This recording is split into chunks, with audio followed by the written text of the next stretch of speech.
Hujambo na karibu katika J24 Hours Channel. Tuelekee huko Mashariki ya Kati ambapo mvutano kati ya Marekani na Iran umeendelea kuongezeka baada ya rais wa Marekani Donald Trump kuipatia Iran masaa 48 iwe imeshafungua mlango bahari wa Hormuz, la sivyo ikabiliwe na mashambulizi makubwa ya kijeshi.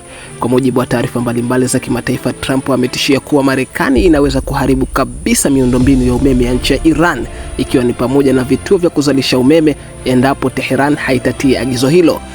Eneo la Hormuz ni njia muhimu zaidi duniani, kwani takriban 20% ya mafuta yote duniani hupita katika njia hiyo. Hivyo kufungwa kwake kutasababisha hofu kubwa na mzozo wa kiuchumi na nishati duniani.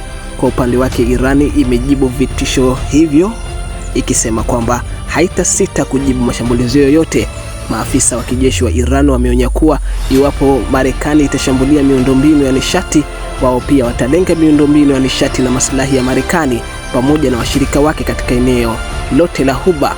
Aidha, Irani imetishia kufunga kabisa mlango bahari wa Hormuz endapo mashambulizi dhidi ya miundombinu ya nishati ya Iran yatafanyika, hatua ambayo inaweza kusababisha athari kubwa zaidi duniani ya kiuchumi. Wakati huo huo, hali ya usalama imezidi kuwa tete, huku Marekani ikipeleka wanajeshi zaidi na vifaa vya kijeshi katika eneo hilo, ishara ya uwezekano wa mzozo kuweza kuongezeka zaidi. Wachambuzi wa masuala ya kimataifa wanaonya kwamba mvutano huu unaweza kusababisha vita pana zaidi za kikanda.